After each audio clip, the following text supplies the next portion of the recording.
한국 선수들 이적설이 풍년입니다. 네네. 예, 김민재는 뭐 대한민국 최고의 센터백이죠. 그렇죠. 저는 특히나 김영권과의 궁합이 좋다고 생각해요. 근데 김민재 선수는 사실 궁합을 잘 안 타요. 왜냐면은 이제 저도 김민재 선수 프로 1년차 때 이제 전북 오면서 쭉 이제 프로팀에서는 봤었고 국가대표팀엔 당연히 보신 분들 많을 테고. 근데 그냥 어떤 선수랑 쓰더라도 잘하죠. 제 몫을 다 하는 선수고 피지컬 좋고 속도 좋고 네. 그다음에 보면 뭐라고 해야 되지? 당돌해. 그렇죠. 그 멘탈이 저는 어딜 가도 통하는 스타일의 멘탈인 것 같아요. 네네. 예, 수비수가 약간 그런 거 있잖아. 깡이 써야 되잖아. 조금 내향적인 성격의 수비수를 제가 보다가 한번 좀 안타까운 케이스를 본 게 샌데로스였어요.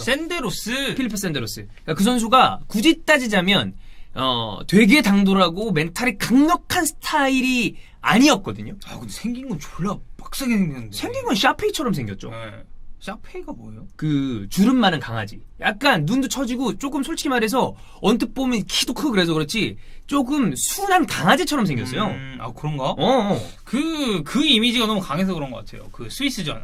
이거 막 피 흘리고 그랬던 거. 그것 때문에. 여튼 김민재는 이제 지금 베이징에 있잖아요. 네. 근데 언제나 유럽 링크가 나는 선수고 그리고 그간 우리가 알고 있었던 건 사실 강력하게 났던 게 왓포드였죠. 왓포드가 제일 세게 강력했죠. 났죠. 네. 근데 이번에는 다른 종류의 기사입니다. 체크를 해보죠. 포르투갈 쪽과 링크가 나왔습니다. 포르투갈 언론 중에 아볼라. 많이 아마 유럽 축구 쭉 보셨던 분들은 ABOLA. 네. 아볼라 많이 보셨을 거예요. FC 포르투가 이번 여름 이적 시장에 김민재를 노리고 있는데 거기에 이제 덧붙여서 이야기에 나온 게 다른 프리미어리그 팀들도 노리고 있다. 거기 네. 왓포드 거기다가 아스날. 하선이 꼈습니다. 네. 여튼 이런 상황입니다. 자, 그러면 이제 아볼라에 대한 이야기를 먼저 해봐야 되는데 일단 FC 포르투와 관련해서는 이거 뭐라고 읽어대요? 오조고라고 읽으면 되나요? 네. 이쪽이 사실 신뢰도가 꽤 높다는 평가를 많이 받는 편이고요. 그 다음에 이거는 뭐 마이스 푸트볼? 마이스 푸테볼이라고 푸테볼? 정확하게 모르겠어요. 네, 약간 스페인어랑 포어는 약간 다르죠 또. 네. 근데 어쨌든 여기 요런 데가 이제 포르투 관련해서는 신뢰도가 높다라고 평가를 받는데 이 아볼라가 포르투와 관련해서는 사실 제법 많이 틀린다는 평가를 받습니다. 벤피카와 관련해서는 그래도 제법 적중률이 있다. 그러니까 이게 언론사별로 그런 게 좀 있죠. 네. 어느 언론사에 또 어떤 기자가 요 팀 얘기를 좀 잘 맞추고. 그러니까 뭐 사실 우리나라도 어떤 기자분, 어떤 언론사의 어떤 기자분이 뭐 에피소드 얘기를 하면은 저거는 진짜일 가능성이 높다. 뭐 소스가 이런 있는 경우가 있잖아. 네, 그러니까. 그런 거랑 비슷한 거죠. 그리고 뭐 우리가 지난번에 한번 그 스페인 얘기도 하면서 뭐 어느 언론 뭐 이를테면 마르카나 아스가 비교적 레알 마드리드 쪽 그다음에 뭐 스포르트나 문도 이런 이쪽 뭐 그런 거. 뭐 네. 그런 거 마냥 이런 게 그런 게 있다 그러는데 근데 그렇다고 뭐 사실 개 쓰레기냐? 이런 것까지는 아닌데 아무래도 적중률이 좀 낮고 씹쓰레기 있거든 솔직히 말해서 좀 덧선 이런데 뭐 소리야 그 정도 한 2만 개 던지다 보면 당연히 한두 개 맞겠지. 우리는 지단과 이미 통화를 마쳤다. 뭐 말 같지도 않은 소리하고 그런 거. 근데 예전에 지금 포르투갈 FC 포르투에서 뛰고 있는 일본 선수 나카지마 쇼야. 이 선수가 포르투로 갔을 때 또 아볼라가 얘기를 한 적이 있었대. 그러니까 그런 맞는 경우도 있다. 그러니까 그걸 감안하고 보시면 될 것 같아요. 신뢰도 면에서 엄청나게 높은 신뢰도는 아닙니다만 그렇다고 해서 개소리야 이런 거 뭐 이를테면 무슨 돈발롱 이런 거 아니다. 메시는 모든 걸 알고 있고 뭐 다 지시했다 뭐 이런 얘기 나오잖아요. 그 정도로 생각을 하시면 될 것 같고요. 저는 여기에 대해서 특히나 그런 부분이 있다고 봐요. 벤투가 포르투갈 사람 아니야. 그러면 벤투가 뭔가 얘기를 포르투갈 쪽에 했을 가능성이 있고 추천을 했을 수 있을 가능성이 있기 때문에 그 또 감독이 컨세 이상이고 뭐 어디까지나 이거는 뭐 저희의 추측입니다만 그러니까 저는 아주 가능성 없는 소리라고 생각하지 않아요. 그런 상황인데 다만 이제 그런 게 있죠. 베이징이 이종료를 당연히 일정 이상 챙기려고 할 것이고 그건 뭐 당연한 무조건이고 그러니까 사실 그래서 이적이 쉽지 않은 상황이기도 하잖아요. 근데 이 언론 쪽에서 나오는 이적료를 보니까 베이징이 원하는 이적료가 1,500만 유로. 1,500. 그러니까 한화로 따지면 200억? 200억 조금 넘는 정도? 그 정도라고 합니다. 자, 이런 상황인데 그럼 우리가 이적설이 난 팀들 센터백 상황을 체크를 해봐야 됩니다. 일단 포르투가 지금은 가장 메인 이슈니까 뒤로 빼고 네. 아스날부터 체크해 보겠습니다. 네. 아스날 센터백 자원 보면 그 철학자 소크라티스 나이가 좀 있죠. 네. 그 다음에 무황, 네. 무스타피 그리고 다비드 루이즈. 다비드 루이즈는 지금 약간 나갈 각이에요. 그런 느낌이 좀 있죠. 그 다음에 로폴딩. 부상에서 돌아온 다음에 잠깐 좋았던 예전의 폼을 사실 좀 못 찾고 있습니다. 네. 그 다음에 파블로 마리. 마리 근데 이제 임대. 네, 완전 이적을 할 수도 있다는 얘기 나오는데 뭐 이런 상황이고. 그 다음에 칼럼 체인버스가 있고요. 센터백 볼 수 있는 선수니까. 그 다음에 살리바가 이제 팀에 들어오죠. 네. 근데 전체적으로 봤을 때 저는 파블로 마리 같은 경우에는 아르테타의 성향상 저는 왼발 센터백을 한 명 무조건 쓸 거라고 봐요. 빌드업에 대한 어떤 후방 빌드업에 대한 그 중요성을 강조하는 게 펩과 같은 손상에 그렇죠. 있기 때문에 예. 이런 스타일의 감독들이 꼭 왼쪽 센터백은 왼발 센터백을 쓰고 싶어 합니다. 펩의 느낌이 아르테타에게서도 많이 나오죠. 나니까. 예. 근데 그런 걸로 봤을 때 저는 김민재가 경쟁력이 없지는 않지만 네. 아스날을 선호할 그러니까 물론 진짜 진지하게 아르테타와 이야기를 할 수 있는 기회가 온다면 사실 이 중에서 제일 빅클럽은 아스날이니까. 당연하죠. 그러면 당연히 아스날을 택할 가능성이 있겠죠. 네. 그러나 이 정도 1,500만 유로의 이적료를 저는 아스날이 김민재에게 쓸 가능성은 그렇게 높다고 생각하진 않아요. 뭐 그것도 저는 개인적인 생각입니다. 네네네. 이 여러 가지 상황을 놓고 봤을 때 이 중에서 굳이 따지자면 포르투, 와포드, 아스날 중에서는 가능성이 세 번째다. 아스날이 제일 적다. 좀 적지 않나라는 생각이고. 와포드 보겠습니다. 와포드 중계 이번 시즌에 좀 했었나요? 그 리버풀 와포드를 했었죠. 그렇지. 네. 예. 와포드는 보니까 형철이도 중계를 제법 많이 했던 걸로 기억을 하고. 네, 그랬던 것 같아요. 예. 자, 그럼 이제 센터백 자원을 체크를 해봐야 됩니다. 일단 카바셀레. 네, 카바셀레. 91년생이고 벨기에 선수죠. 1576분을 뛰었습니다. 그 다음에 크랙 더슨이 90년생 잉글랜드고 1549분 뛰었고요. 그 다음에 카스카트 89년생 북아일랜드 선수인데 2355분 뛰었습니다. 그 다음에 마리아파가 86년생 나이가 좀 많죠. 자메이카하고 1227분 뛰었습니다. 이 선수들의 지금 공통점이 뭐냐면 이제 나이가 젊지 않다는 거예요. 그렇죠. 나이가 제법 차 있는 선수들이에요. 그러니까 이제 조금 뒤로 더 갔을 때는 분명히 세대 교체가 필요한 자원들이라는 거예요. 그러니까 그런 면에 놓고 봤을 때 저는 김민재가 와포드와 이 이적 링크가 나는 게 충분히 날 수 있는 상황이라고 봐요. 네, 그리고 김민재 선수가 예전에 와포드랑 처음 링크가 나기 시작했을 때 그때도 어떤 얘기가 있었냐면 지금 와포드 센터백들은 세대 교체가 분명히 필요한 어느 정도 시점이고 필요하다. 그렇기 때문에 김민재가 지금 링크 나는 게 이상한 일이 아니다라는 말이 분명히 있었거든요. 맞아요. 저는 지금도 비슷한 현상이라고 생각합니다. 그래. 예, 여기에서 저는 개인적으로 처음에 들어가서 바로 주전 센터백이 될지는 뭐 그것은 사실 알 수가 없으니까. 왜냐면 또 언어 문제도 있을 거고 초반에는. 그러면 3순위 센터백 정도로 스타트를 해서 그 다음에 위로 올라갈 수 있는 어떤 가능성은 충분한 팀이다. 그렇죠. 네, 충분한 팀인데 그러면 이제 그걸 체크해야 된단 말이에요. 와포드가 이번 시즌 내내 정말 어려웠죠. 감독 교체하고. 근데 지금은 그래도 한창 올라온 그러니까 엄청 쭉 좋다가 약간 내려와서 이제는 다이렉트 강등이 되는 세 개 팀 그 위에 있어요. 맞아요. 체크를 한번 해보겠습니다. 일단 17입니다. 그러니까 18, 19, 22가 강등이 되잖아요. 18이 본머스 27점.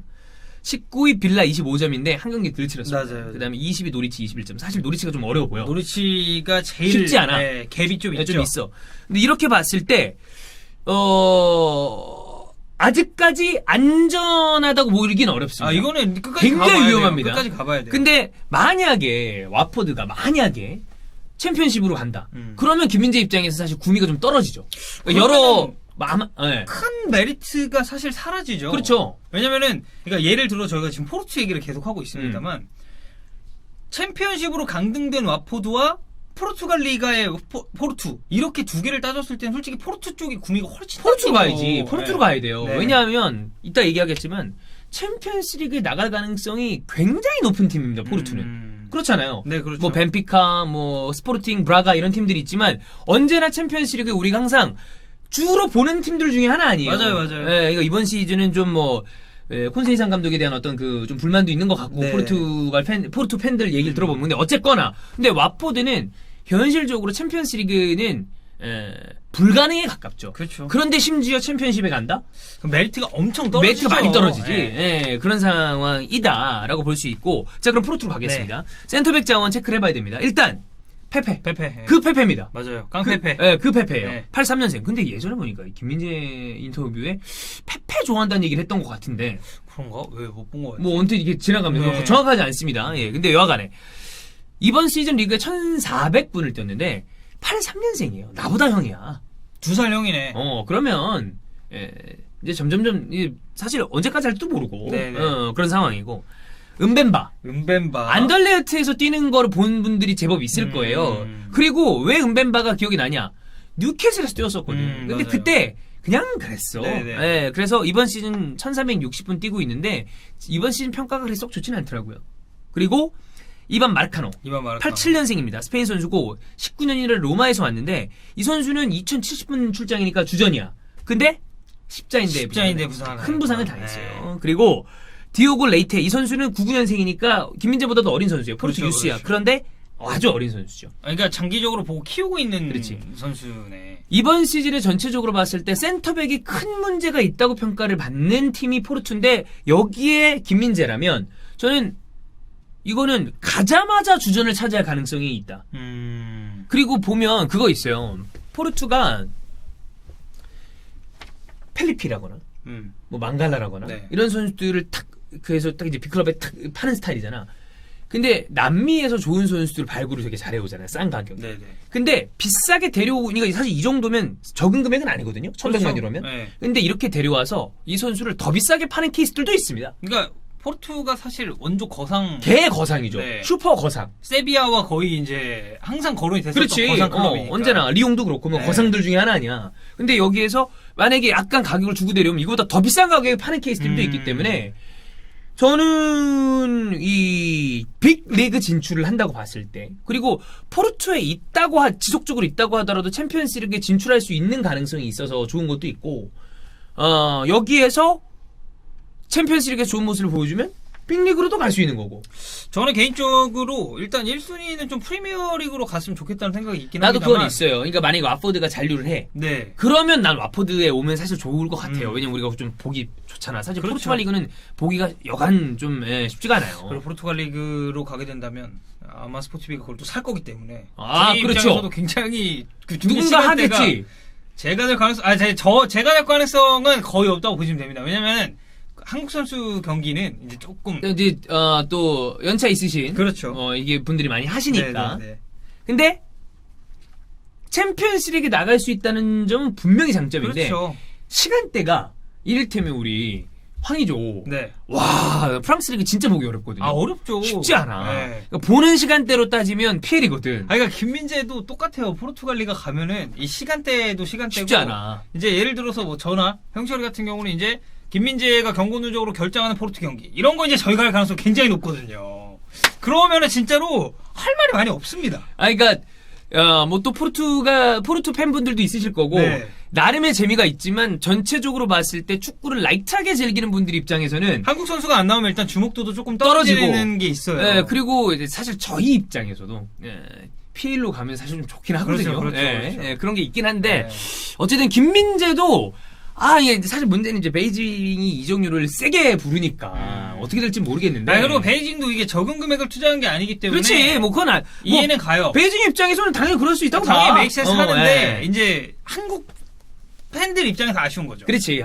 좀 딴 데 갔으면 좋겠는데. 김민재 선수 사실 베이징권으로 넘어갈 때조차도 여론이 엄청 안 좋았죠. 심했잖아요. 안 좋았. 솔직히 말해서 존나 안 좋았죠. 네. 그리고 이 상황을 예측한 분들이 많았어요. 이렇게 될 가능성이 크다. 맞아요. 근데 뭐 어쨌거나 그거는 이제 김민재의 선택이었던 거고 그렇죠. 그 이후에 유럽을 가려고 하면 그걸 이제 이적료 문제 해결해야 되는데 해결이 좀 됐으면 좋겠다. 그렇죠. 그래서 뭐 다음 시즌에 사실 아프리카에서 EPL을 딸지 안 딸지는 모르겠습니다. 뭐 어떻게 될지 모르겠는데 좀 한국 선수들이 많으면 우리 좀 좋잖아요. 좋죠. 네. 또 조윤이 형이 그런 뭐 소스나 이런 것도 정리 굉장히 잘하기 때문에 뭐 어쨌든 정리를 해서 많은 그렇죠. 분들에게 좀 알려드리는 게 좋은 거니까 네. 그렇습니다. 저희 김민재도 어디로 갈지 네. 되도록이면 유럽에 와서 어디 가든 좀 더 한 번 더 빡 올라와서 네. 또 착 보여주면 좋잖아. 세계적인 센터백이 됐으면 좋겠습니다. 그렇습니다. 김민재 또 어떻게 이적 현황이 진행이 될지 저희가 그것도 계속 팔로우를 하도록 하겠습니다.